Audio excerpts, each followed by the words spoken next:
TWM podcast.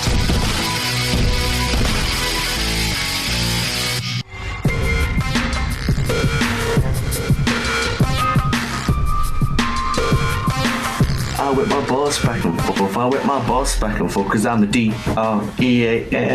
Hello and welcome to episode 18 of the Wednesday Night Wars podcast. I'm your host, the ever lovable and creative George. How you doing? Joined as always by my news guru. That's what I'm going to call him. It's Brad Cassidy. Hello, yeah. I'm getting a bit more sort of confidence doing this. It's been here about a month now, so hopefully you're not getting tired of my voice. Nah, I had to do it. I can deal with voices. Accents don't really bother me. I had Josh's, and he's a very thick Leeds accent, so yours isn't as thick. You're good. I don't know about anyone else's, but anyway, hello, welcome. How you doing? How you doing, Brad? You alright? How am I doing? I'm doing great. Yeah, yourself? Yeah, not bad. Not too bad. Feeling that I don't even really want to review AEW because NXT was just that much better, but that's just my opinion because I am biased, and bias is fun.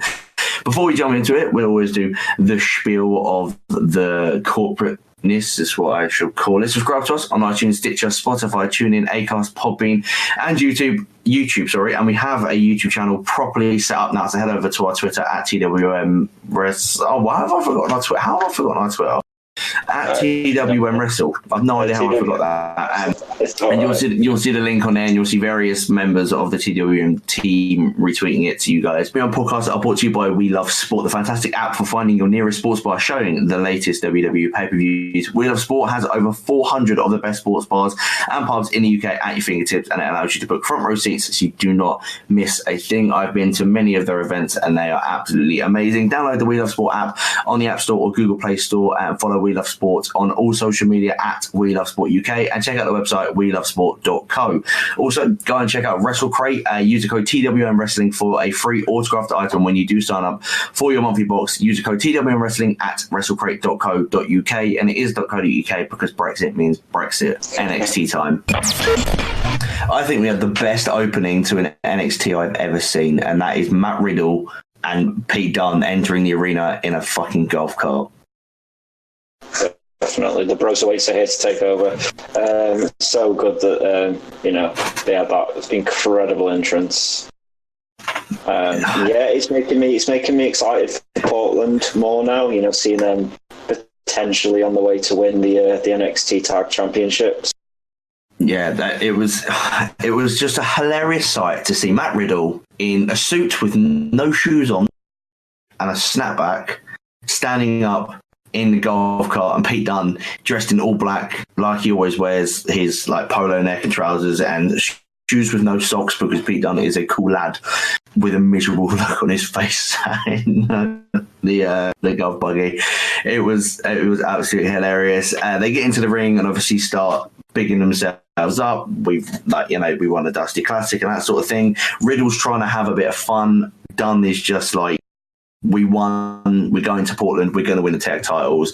Like, that's mainly the thing. Yeah, he got a big pop when he ended the promo by saying the Undisputed Era are about to get smoked because, well, Matt Riddle likes the weed.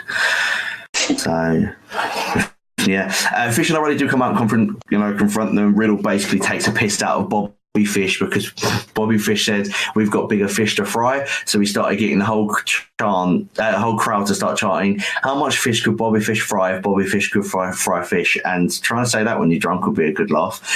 For some reason, Bobby Fish a bit annoyed. I don't know why.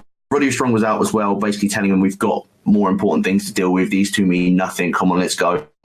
And yet, Fish pissed off him making fun of his name, basically.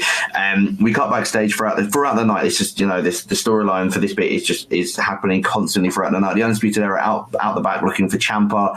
They're attacking members of the crew. They're intimidating people. There's a guy getting his hair cut, and Roddy Strong grabs the clippers and just sort of shaves parts of his head off, obviously to ruin it. I wonder if they actually told that guy about that. They run into... Sorry.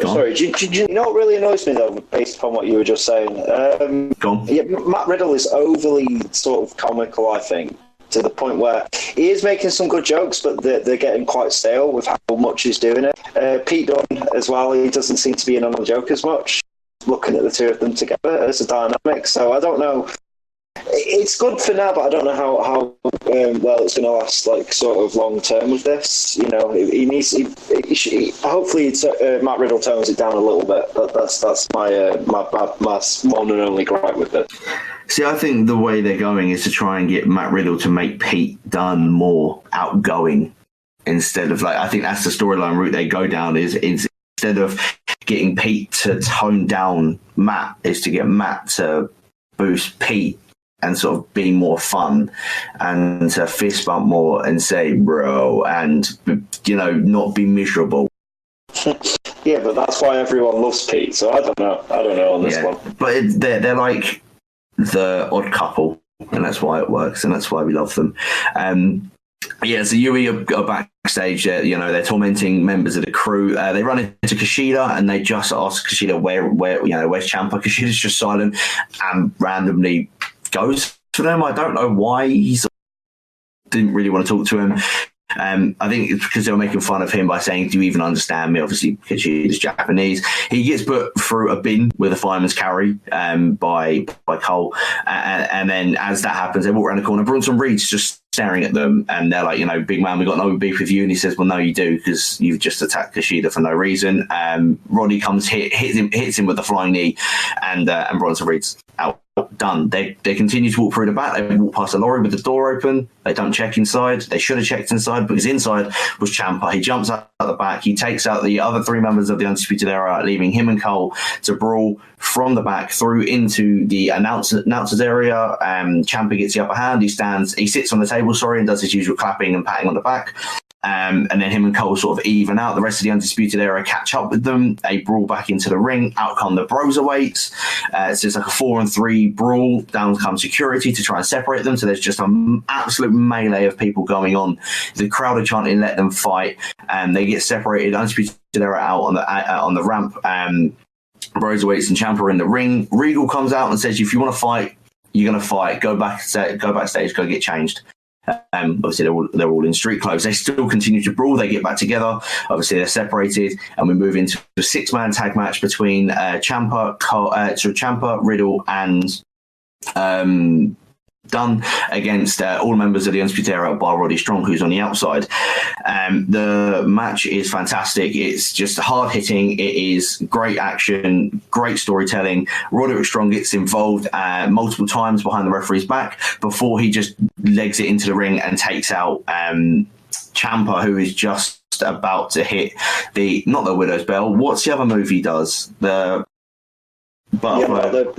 I'm thinking the Brainbuster, but I don't know the exact name for it. It's like the butterfly suplex. I can't think of what it's called. I know it's the DDT's Willow's Bell. But he basically goes to do that. Roddy takes him out, and they get rid of the Fish and O'Reilly get rid of the Broserweights by doing the high-low and by doing the Chasing the Dragon on the outside, leaving Ciampa on his own. They pin Ciampa down, spray a big X in yellow on his back, obviously for Undisputed Era, and flashback to the table last week. Again, great storytelling. They're about to hit him. Cole's just about to hit him with an exposed knee Shining Wizard before the graphic comes on the screen of 5 to 20 in circles, which then form to make Velveteen Dream's sunglasses. Velveteen Dream is on the top rope behind them, doing his pose, shrugs, jumps on all four of them, takes all four of them out before hitting the Dream Valley driver on Roddy Strong, obviously the person that took him out, before brawling with him again and, you know, doing the ground and pound. He rips off his trousers and he's got his tights with his face on it, Marina Shafir, Roddy's wife, and their son's face on it as well. And then he's got Marina and their son's names on his ass. And Dream, welcome back. That was a phenomenal re-emergence into NXT. Definitely. Well, Velveteen Dream has been missed for a long time. I mean, yeah, you were right. Obviously, the 5th, the 2nd, of the 20th, but tip my hat to you, sir, saying Velveteen Dream is going to return. Him versus Roderick Strong at Portland should be a great match. And obviously, Velveteen Dream is, you know, one of those great people in NXT. But yeah, I can see sort of this is the way that NXT is going to go now, because it's just feeling like it's naturally coming to an end for the Undisputed Era. So It's just, yeah, it's becoming a little bit predictable, which is, I guess, is the one negative of it. But it's something that we all would want to see. The people that are going after the championship, and obviously Velveteen Dream as well, just ending the reign of the Undisputed Era ultimately. Yeah, I'm just happy Dream's back. It still makes me feel a little bit. 24 is the same age as me, and he's just doing the things he does. But it was fantastic storytelling from start to finish of the show all night. Just brilliant. Undisputed Era, desperate to get. It's a bit slow though, going into the main event. Yeah, I think it could have been quicker, but I think it all led up to Dream. Yeah, I mean the end was ultimately worth it. Yeah, definitely. Yeah. So obviously Dream's back, Ciampa and Cole ready to go to war at Portland, as is the Broserweights and Cole, Fish and O'Reilly, and I'm assuming Brad is correct, and we'll get Strong and Dream as well at Portland. There's already 5 matches, so I think that'll be the final match added to the show because they never normally go over 5. I think they'll do a special 6th match because it's just such a match we want to see because it was fantastic. They've started doing pre-show matches now, so one of the matches, the pre-show. Which one do you think it'd be if they do one time? Let me look at the card. It'll probably be Dream and Roddy, but there may be another match. Finn and Johnny won't be. Yeah, it'll be. And there's 6 matches already, so this will be a 7th if they do make it. Maybe they won't. Maybe they should just be on NXT TV next week. I don't think they'll waste Velveteen on NXT TV. I think the street fight maybe. Kai and I think that might be on the pre-show. I think there's not enough. Well, there was a lot of build in November, but it's kind of died down a bit since then. So I think that one could easily go on the pre-show. Yeah, potentially. Speaking of the women's division, last night we obviously big hype that Charlotte Flair was going to be on NXT to answer Rhea Ripley's challenge from Monday Night Raw. First off, we got Bianca Belair in the ring basically saying, you two are forgetting about me. Come on, I'm still here. Ripley, you're kind of just sort of glancing over me that I'm not going to be a challenge for you. Take up over Portland. Out comes Charlotte, and they have a little bit of a verbal joust between the two of them before, obviously, This Is My Brutality hits. Jerry Lawler, it's Rhea Ripley. Don't be a moron. She comes out, gets involved in obviously the trash talk. Kind of, Charlotte pushes, but doesn't push Bianca, sort of puts her hand in the way and gets Bianca out of the conversation, saying, it's between me and you. Bianca Belair hits the classic Mean Girls reference, you don't even go here. I don't have enough sass to say it like she does, unfortunately. Bianca gets pissed off by this. Obviously, she's trying to be excluded. They're trying to, look over her that she's not a credible challenger for the title. And Charlotte doing that makes Ripley go, hold on, no, you're not going to disrespect NXT like that. And then Belair and Ripley, who are opponents at TakeOver, gang up on Charlotte and hit a double team move on her before staring each other down, obviously, for this match coming up. I think it's a bit obvious that Ripley's going to win because we're going to get Ripley and Charlotte at WrestleMania, which is just going to be unreal. But this segment itself has made me realise that Bianca Belair is one of the best promos in the business at the moment. Definitely. Well, Bianca Belair is the sassy one, isn't she? And sassy woman in NXT. I kind of like the fact that NXT. I know this is kind of going off tangent a little bit, but I kind of like the fact that NXT's at WrestleMania. I love that. Yeah. Yeah, I mean, obviously, they were going, this is the next brand in Survivor Series, and obviously, I couldn't say this at the time on the show because I wasn't on the show, but even watching it just as it was going along, I was just thinking, this is not a third brand. This is just a budget. This is just going to become ECW, isn't it? It's just going to be just that. No, they've stuck by that. It's nice to see. Hopefully, they do something with the NXT Championship as well after Elimination Chamber, probably. But yeah, this match will be good. The one with Belair and Ripley will also be good. And yeah, the three women, particularly Rhea, and this are looking incredibly strong. Especially the fact that she was, just on Raw Monday. So yeah, she's making a huge name for herself, Ripley. Yeah, she's clearly got Triple H's backing, which is something you you need in NXT. So that's probably why her and Cole will be she'll definitely be the face of the women's division for a very long time. I am still standing strong that Cole is probably going to be on the main roster come WrestleMania after WrestleMania is what I'm saying. I think he'll lose at Portland and sort of sit in NXT for a little bit, just buying his time. Last night we got Isaiah Swerve Scott, who is one of the smoothest movers in a ring I have ever seen. Everything he does is just so fluid and so captivating. But he did unfortunately lose to Angel Garza after Angel, whatever, hit the wing clipper on him. Great match, it was a cruiserweight style match. Speed, technicality, hard hitting, just what you love in an NXT match. And obviously Garza's just lost the NXT Cruiserweight title, so he's obviously on the hunt to get it back.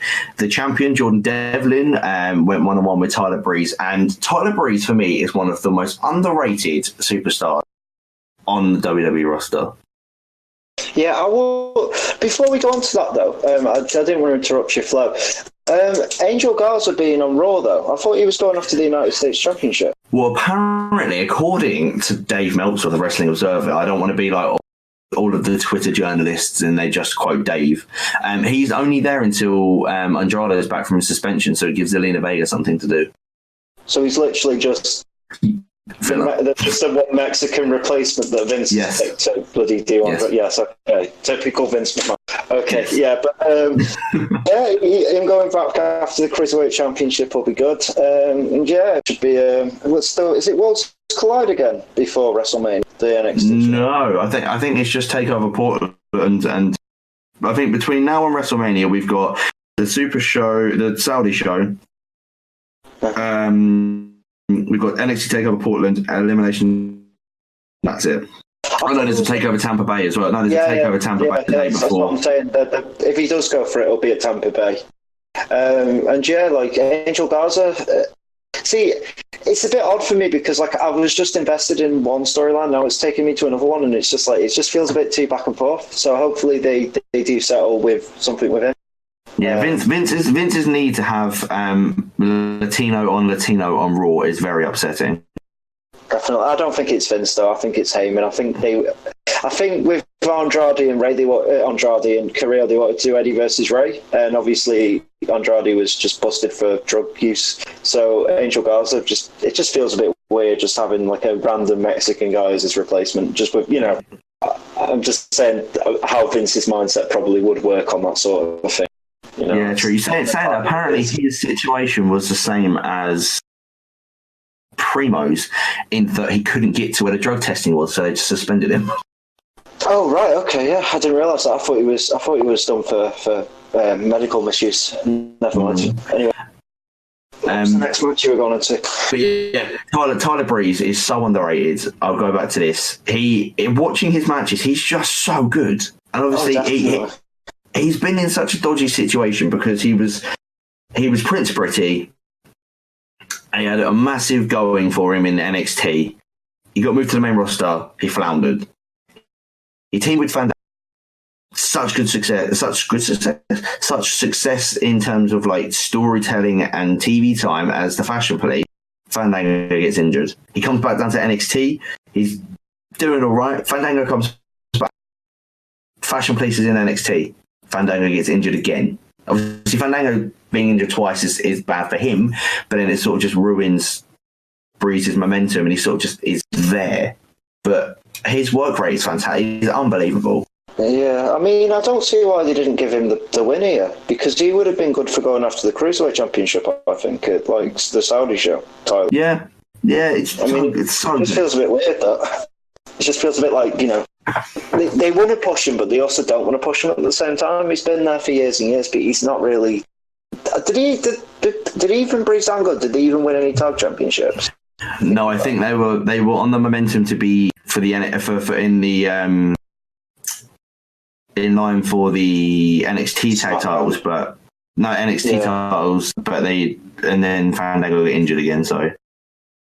Yeah, Yeah, I mean, I do feel bad for Tyler though, but yeah, he's an incredible athlete. He had one of the better matches of WWE against Jushin Thunder Liger, and you can't ever take that away from him. But they just need to do something with Brees, like just give him something solid to work. Even if they gave him this Prince Pretty gimmick back, and you got the selfie stick out and the vein, like. Gimmick back, and when Fandango goes back from injury, he can try and get him back onto like his side. But that sort of thing would be pretty good. But hopefully he gets some chances at titles and gets some airtime, because he is a fantastic wrestler. I think it's because he's friends with Sean Spears, and they have a wrestling school together, and Vince is petty. Last night we got Clash of the Big Boys. Dominic Dijakovic and Killing Dane looked a bit scrappy at points, kind of uncoordinated, but Big Dom does get the win. Has a stare down with Keith Lee on the ramp and a handshake. I've just had a look at the Portland card, and they have made Big Dom and Keith Lee for the NXT North America title at Portland. I've been ashamed that his push has kind of stopped, and it feels like it has, doesn't it? It feels like Dijakovic's push has hit a brick wall. No, I think it's the opposite, really. I think that because remember when we were on about the awards, and we were saying who needs to be worked on, and I said Dominic Dijakovic. Well, the fact that he's now being pushed up towards that sort of position is, that's paramount, that they want to work towards giving him, I don't think he'll win by any stretch of the imagination, but I think he'll have quite a good match at Poland. Him and Lee bring the house down every week, every time they have a match. Oh, definitely, yeah. I see this. Yeah, I do disagree, because what was he really doing outside of being Keith Lee and Tommaso Ciampa's mate last year? Now he's kind of going for a run against the title. So, no, I think they've stepped up a bit for him.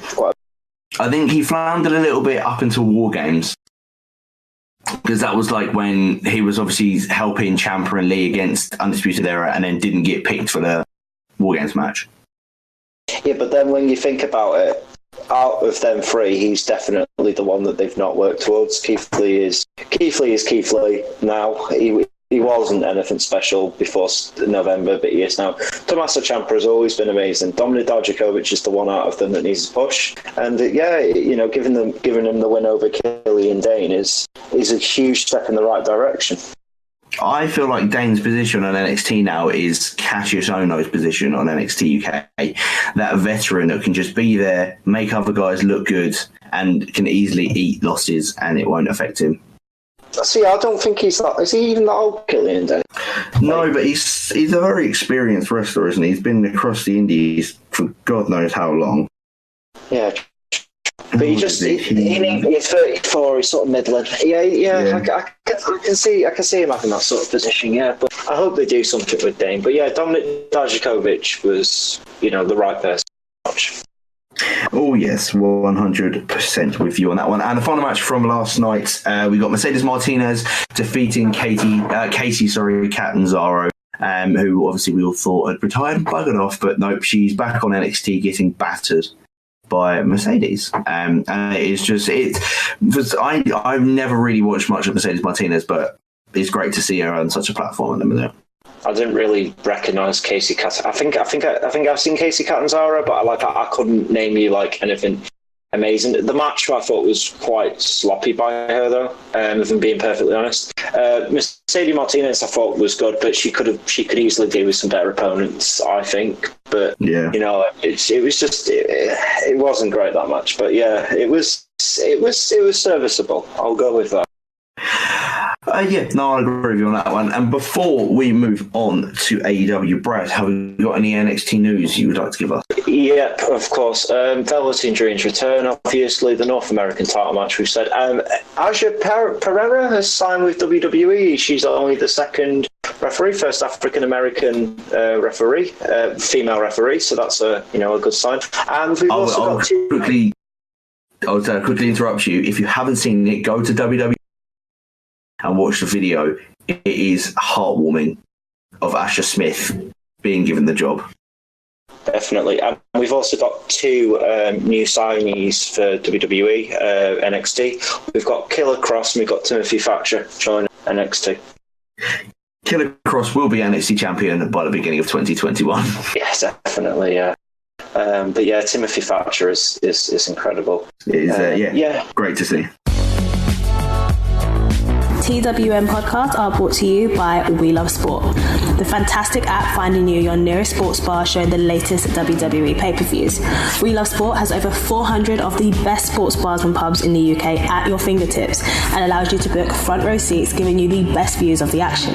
You can also check out what sports are being shown over the next 7 days, making sure you don't miss a second of the action. Download the We Love Sport app on the App Store or Google Play Store. Follow We Love Sport on all social media platforms at We Love Sport UK and check out welovesport.co. Right, well, before we go into this week's AEW and George goes on his spiel of all the sort of the results, we've actually got a sort of a records table to look at. You know, I love the fact they have this. The men's division is Jon Moxley 1, Cody Rhodes 2, Pac 3, Kenny Omega 4, Sammy Guevara 5. Women's division is 1. How Nyla is Cody Rose. Second? I have no idea, but he is. He's actually 2-0 in 2020, so that could be a good reason. Oh, fair enough. Carry on. It's all right. Women's division, you've got Nyla Rose, Hikaru Shida, Chris Statlander, Britt Baker, and Awesome Kong. And the tag team division, you've got SCU, the Young Bucks, Santana and Ortiz, the Dark Order, and Best Friends. Lovely. Well, I'm not surprised SCU are first. I'm not surprised Moxie's first. I'm surprised Cody's second. I thought Pac would have been. And I'm also quite surprised that Sammy Guevara's in the top 5. Go Sammy. Yeah, well, you've got to just bitch remind that it was actually before this week's show. So everything we're talking about doesn't actually apply to that list. But yeah.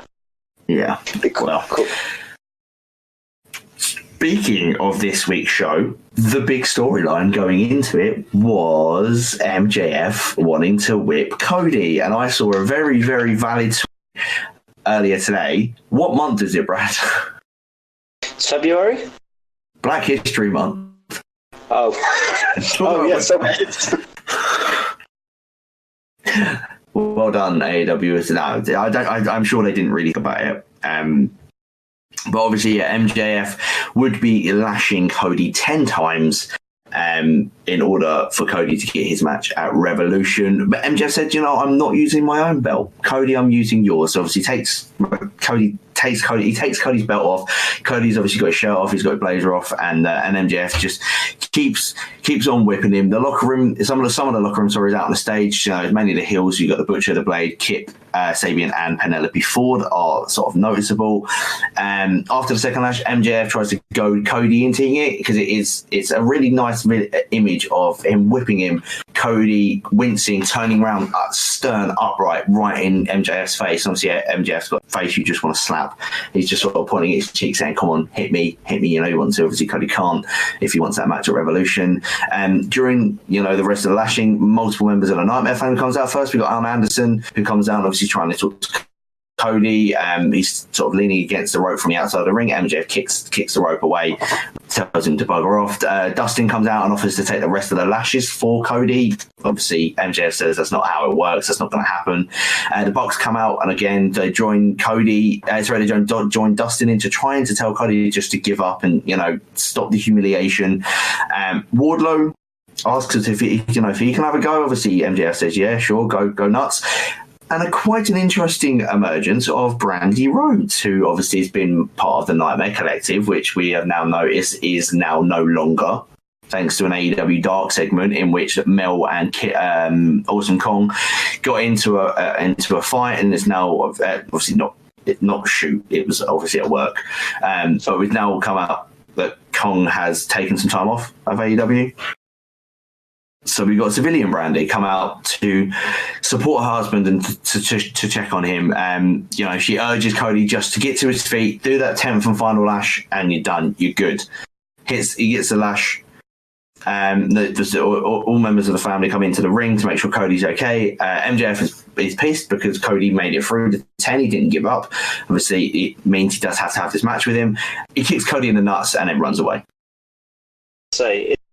Wrestling can be a bit embarrassing, but try explaining to your friends that the main angle for a show was a bloke whipping another man, whilst a woman in a bunny outfit, a man in face paint, and two old men stand at the side watching. I'm sure you'll have a few comments about that. Yeah, interesting segment though. It's the way they did it wasn't comedic. It wasn't stupid.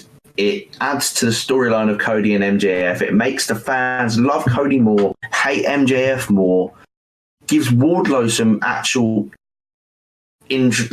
something to do within the storyline, and it also reemerges Cody's relationship with his brother, with the Bucks, with his wife, with Arn, and it sort of just all comes into one. And I obviously slate AEW constantly.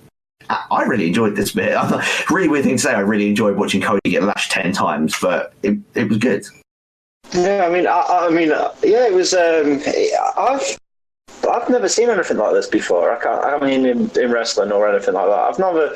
I've never seen a guy just submit to someone, just having their way and just brutalising them. And yeah, I mean, it shows how much this match means to him. Yeah, I've only ever seen three whippings in wrestling. Bully Ray beating the holy piss out of Flip Gordon. Who beat them? Someone was whipping Tommy Dreamer in ECW. I think it was the Sandman. And CM Punk's initiation when he took over the new Nexus was taking lashes. I wasn't watching wrestling at the point where CM was doing that, so I can't speak on that. But the other ones that you spoke about were all people being restrained. This was someone letting them do it. That was the most that was the shocking part of it. I thought Flip wasn't being restrained. That wasn't it. He was just standing there. He was just on the floor. Oh yeah, well, you know what I mean. He wasn't voluntarily letting him do it. Yeah. But that's what's incredible about this storyline, and the fact that he's willing to go through all this just to get his hands on MJF shows how much he hates him and how much venom it's going to take when he goes into Revolution against him.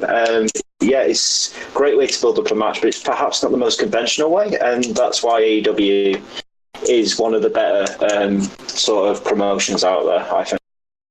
Yeah, they're very, very different, and they're very unique to what we obviously, us as wrestling fans, have always as known, whether you're of an older age and you remember WCW or WWF or WWE or TNA, Impact, whatever. AEW are very, very different to what they do. And what I'd like to see them do is Cody, when he inevitably will defeat Wardlow in this cage match, because I feel like it will happen, it should be Wardlow is banned from ringside. Maybe, but I don't know. How do you know what I'm struggling to understand though throughout all of this? Go on. How does MJF have any of this sort of authority to make these to make this? I have no idea. I was watching, I was thinking, well, Cody owns the company. Surely, if he wanted a match to happen, he could just book a match. I think Cody wants his character to be not an authority figure. He just wants him to be a wrestler. He doesn't want him to be like Triple H in the Authority, and he makes matches like this and does this to benefit himself. And the storyline is Cody is so desperate for this match with MJF, he'll do anything MJF asks to get it. Yeah, just suspend your disbelief a little bit there, but yeah, I can see what you're saying. I'm very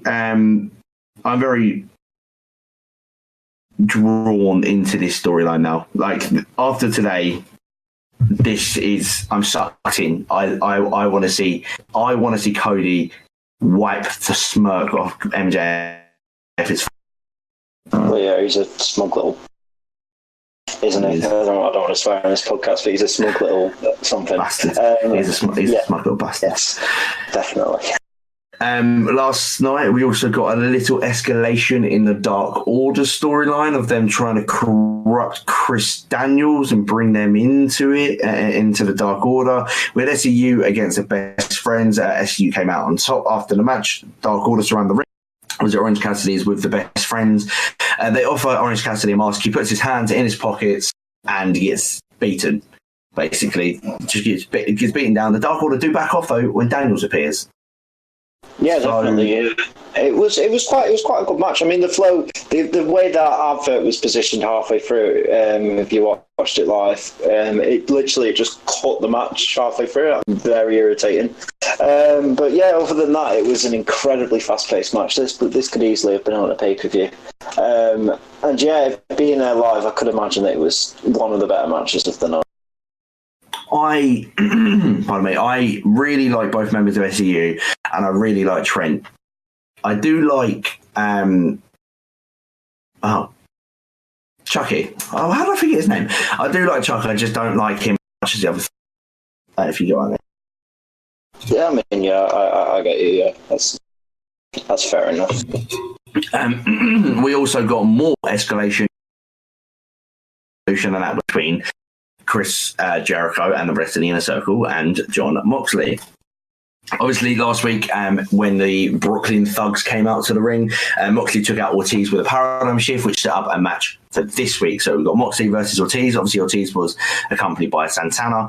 Moxley won. Santana obviously immediately post-match attacks, but he gets hit with a paradigm shift. Moxley brings out obviously the 4 GT keys, which he had in his pocket for some reason. And it looked, I thought he was going to throw him into the crowd and someone's just going to get really lucky and have like a $500,000 car. But no, he puts it between his fingers and punches Santana in the eye. An eye for an eye, in a sense. During the whole match and the whole segment, we've got Jericho, Hager, and Sammy on commentary. Mainly Jericho and Sammy, and Hager was just stood in the background. But as Moxley hit the attack on the eye, the other two came down and he legs it. Great. I mean, Moxley's out for revenge, and an eye for an eye, a tooth for a tooth, as they say. Moxley is going to come after Jericho hard.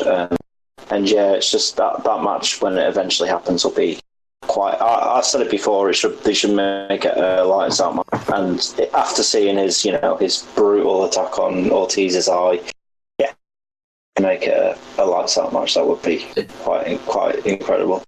As long as I don't do some stupid gimmick match like a spike on a pole or a spike do you remember that ladder match from TLC 2011 between Triple and Kevin Nash, where it was a sledgehammer above the ring and whoever got it, you could use it. Like, as long as they don't do that with a spike or something. I don't quite understand that. I mean, because obviously it's got the ladders there as well. But yeah, with the spike maybe, but like I have more faith in AEW than most companies. I know what they should do. They should do a lights out match, but instead of it being like Moxley and Omega, blindfolds. No, please. Blindfold match for the AEW Championship. Last night, Yuka Sakazaki makes her triumphant return back to AEW, and she won, defeating Britt Baker DMD. Britt's on a bit of a losing streak, isn't she? She's not good. And we also had the big 8-man tag match between the Lucha Bros, the Butcher and the Blade, the Young Bucks, Page and Omega. And surprisingly enough, but it's not surprising how it happened, because basically Adam Page doesn't give a fuck. Is the senses of this match. Post-match, Omega's interviewed in the ring before being interrupted on the Tron by Pac, who interrupts Riho's interview. So Riho was being interviewed on the backstage. Pac interviews it, comes on the camera, speaking to Omega, and basically challenges Omega to another match. Omega says, and then Pac says, he wouldn't hit a woman. He's not a beast. He is a bastard, but he's not a beast. Riho's attacked by Nyla Rose, who powerbombs her onto a table, not through it because it doesn't break, because Riho weighs about 5 stone wet through. And then later on, we got Page being interviewed, who is then berated by the Young Bucks, saying he's going to lose his title if he doesn't change. They wander off, and then Page drinks an entire pitcher. See, I I'm struggling to get with this Page thing. I've been laying off for a while saying it because I'm thinking that they're going to build to it. You've been laying off not saying it because when you make a comment on this podcast, you get break. No, it's not that. It's why does he want to? They've not gave him a reason for it. They have. I think it was just on. It was on being the elite, and AEW think we watch everything for. Yeah, I mean, like he just one day decides to start drinking and being a loner, and then, come on, Paige, the lads start, and that's all I can get from watching it. It's just I don't quite understand the storyline really, and I don't want to. I watch it every week, and I don't want to be that person, but like, why is he doing what he's doing? I thought we'd have a bit of an explanation sort of by now on that. I think it's just he's becoming a frat boy, more or less. Well, he's not a frat boy. He's like one of the goth kids off South Park. He just wants to be alone, and he hates the world, and life is pain. Like he's just becoming a bit of a sad case at the minute. I want sort of something to happen to explain why, and then obviously when him and Kenny have the match at Revolution, which is likely to happen. I'll sort of have a bit more going into it than just him just sort of being weird and on his own. I don't know. It's just a very strange storyline. It's leading to this heel turn at some point. It's going to happen. I love Adam Page. I've said this before. I have met the man, and he is an absolute delightful human being. And I love watching him in the ring. I think he's an absolutely fantastic talent. So whether he's heel, whether he's face, if he has a title around his waist, that's all I care about. And I'm a poet, and I didn't even know it. Exactly. So what was the next thing on your notes, George? The final match of the night was Kip Sabian. A little bit of Edge Matt Hardy storyline. It's real life bleeding into storyline. See, Joey Janela's ex-girlfriend is Penelope Ford. Kip Sabian's current girlfriend is Penelope Ford. Match. They sort of went real life into storyline, brought this in. And I'm so happy to see Kip getting wins because Kip's fucking brilliant. Oh yeah, he deserves it. I mean, Joey Janela at the minute isn't really doing anything. He's just sort of the deathmatch bloke. Well, that's how I see him anyway. He's not really along with Jimmy Havoc. Yeah, but like, Jimmy Havoc, they can do something. Like Joey Janela's just there constantly, but he's not really done anything of note. But giving him this Kip Sabian and Joey Janela storyline, I guess, works. But it's hard to see where he'll come back from this, to see where he'll go. So, I'm just going to keep an eye out for that. Yeah, I have no idea what he could do with him because I think we're all waiting for this mid-card title to be created. Well, yeah, when they have like the TV title. Yeah, and then they have a TV title. They can do it on the picture. Sorry, go on. I was saying it gives Kip and Joey, Jimmy, and the countless amount of other talent they've got on the roster something to do. Oh, definitely, yeah. They need something like that. Especially for the buy-ins. They do a free title in the respect that, you don't have to get the pay-per-view to watch it.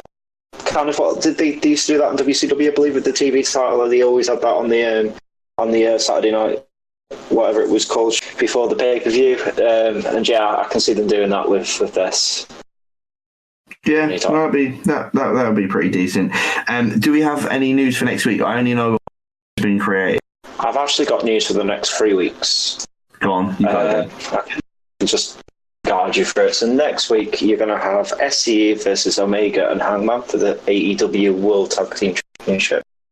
And where else here? We've got another championship match. Rhea will defend against Nyla Rose, and Jon Moxley will actually face Santana in what is billed as an eye for an eye match. I don't quite know what an eye for an eye match is, but hopefully not. But it can. I guess it can happen. The week after, we've got a tag team battle royal for a title shot at AEW Revolution. I don't know who exactly will win that battle royal, and obviously it could be either against Hangman Page or SCU, depends who wins the match next. And in 3 weeks' time, we've got a 30-minute Iron Man match between Pac and Kenny. That's going to be wonderful. That's going to be wonderful. Yeah, just those 30 minutes. Oh, and also AEW is returning to Las Vegas for Double or Nothing on May 23rd. That was also They are lovely to hear. I'm trying to think what tag teams can be in this Battle Royal, and I can only Dark Order, Lucha Bros, Best Friends, either SCU or Paige and Omega, whoever loses that match. I'd assume it'd be SCU and the Bucks. I mean, I suppose that's 10 men. They're going to get a load of indie teams. Oh, and Private Party. But they're going to get a load of indie teams as well. It depends on how many people they want to put in. I guess, yeah. But, a Battle Royal seems the best way to do it, because I don't actually see a clear tag team at the minute that could go for the belts. Who do you think will win? I'm going to go Young Bucks. I'm going to go Jurassic Express, purely. Oh, I forgot about Jurassic Express as well. They're not doing anything really. It was probably why they forgot about them.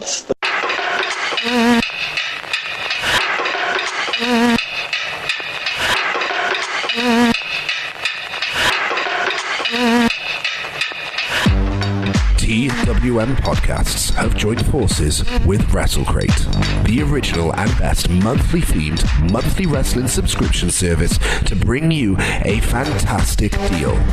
Now, if you use the code TWM Wrestling when you sign up to a monthly subscription at WrestleCrate.co.uk, you will receive a free autographed item inside your first crate.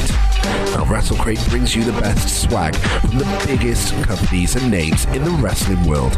We're talking t-shirts, photos, pins, DVDs, vinyl figures, and loads more from WWE, Progress, Shakara, NXT, Fight Club Pro, and loads more. That's WrestleCrate.co.uk and use the code TWM Wrestling for a free autographed item, all thanks to WrestleCrate and TWM.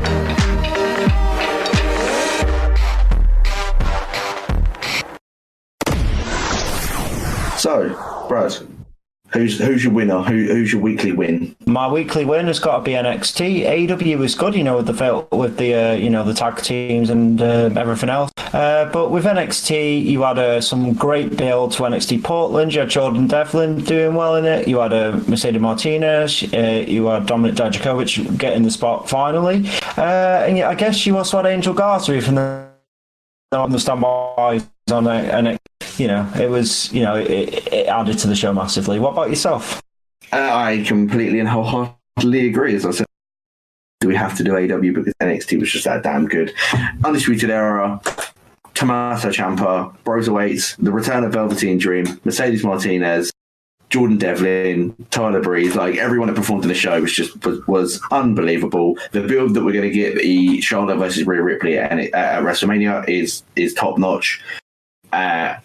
Everything leading to NXT Portland was just absolutely wonderful. I very thoroughly much enjoyed. I'm going with that. This week's edition of NXT, and that is the podcast. We are all done. Follow us on socials: Twitter, Facebook, and Instagram at TWM Wrestling. Subscribe to us on iTunes, Stitcher, Spotify, TuneIn, Acast, Podbean, and YouTube. Head over to your app store, whether it be Google Play or Apple. Download the We Love and follow them on all social medias at We Love Sport UK. Go over to their website to find out where the local bars and pubs of yours near you that will be showing WWE events, because they're absolutely wonderful. Head over to WrestleCrate.co.uk and use code TWM Wrestling for a free autographed item when you do sign up for your monthly box.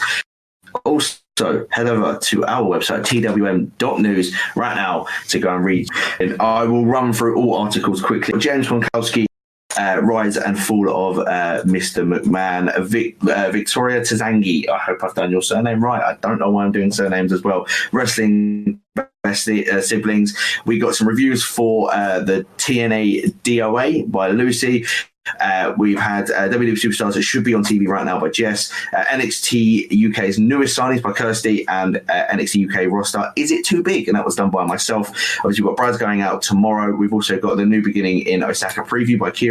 And then on Saturday, we've got how Ken Anderson rose again in a NWA by Sean, and What You Need to Know About the XFL by Paige, because that starts very, very soon. And I don't really like American football, but I may have to give the XFL a watch. And one more, we've got my boy, McIver. Yes, love to McIver. Times where wrestling fans have short memories. So go over to twm.news and read your articles, listen to podcasts, TWM Wrestle on the Instagram, the Twitter, and the Facebook to get all these notifications of articles and podcasts, etc., etc. Brad, please plug. At Brad Cassidy 170 on Twitter, and also just search my name into the search bar. Everything we've ever done, including every episode of the podcast I've been on, which is everyone bar one this year. I apologise for not being on that one, but yeah, you can see all the 2020 episodes of this just by searching by either mine or George's name, and all our articles. Yes, and follow me on Twitter _ and Instagram George_Geal_. Really use my Instagram at the moment. I should use it more. But wrestling, it's yes go. Love you all. Bye.